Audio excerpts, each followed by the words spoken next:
Subscribe to our YouTube channel and press the bell icon to get the latest updates.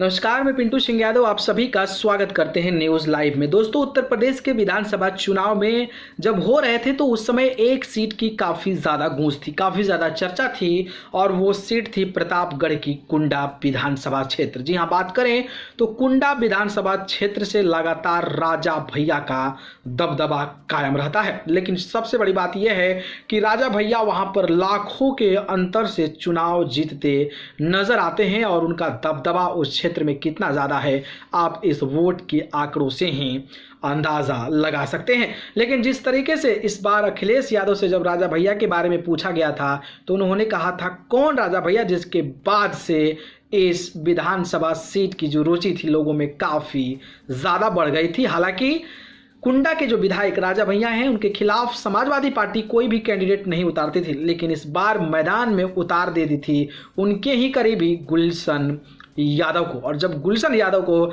Samajwadi party उतारी तो वहाँ का जो विधानसभा चुनाव है वो काफ़ी ज़्यादा इंटरेस्टिंग बन गया और सबकी निगाहें जो हैं वो कहीं ना कहीं कुंडा विधानसभा सीट पर जाकर टिक गई। और जिस तरीके से तोड़फोड़, जिस तरीके से हमले की बात सामने आई, उसके बाद से इस सीट की रुचि और भी ज़्यादा लोगों में बढ़ गई। लेकिन इस बार राजा भैया कहे जाने वाले कुंडा विधानसभा क्षेत्र से जो चुनाव लड़ रहे थे उनका इस बार चुनाव में गुलशन यादव भले ही चुनाव हार गए हों लेकिन राजा भैया का पसीना छुड़ा दिए हैं। और राजा भैया भी जिंदगी में याद रखेंगे कि आखिरकार किससे सामना हो गया कि इस प्रकार की लड़ाई लड़नी पड़ी। जी हाँ, बात करें तो जनता दल लोकतांत्रिक जो उनकी पार्टी है वहाँ से चुनाव जो 1 लाख वोटों से व्यक्ति जीतता था वो महज 99,261 वोट पाया है। तो आप अंदाज़ा लगा ही सकते हैं कि वहाँ की लड़ाई कितनी ज़बरदस्त है। हालांकि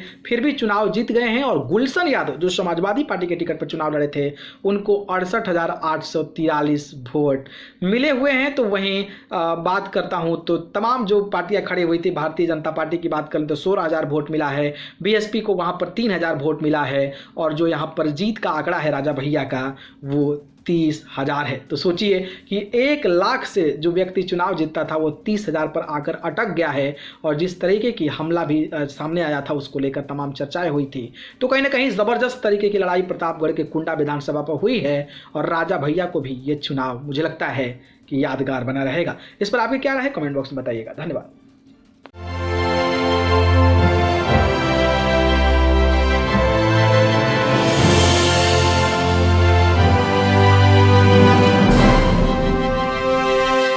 Subscribe to our YouTube channel and press the bell icon to get the latest updates.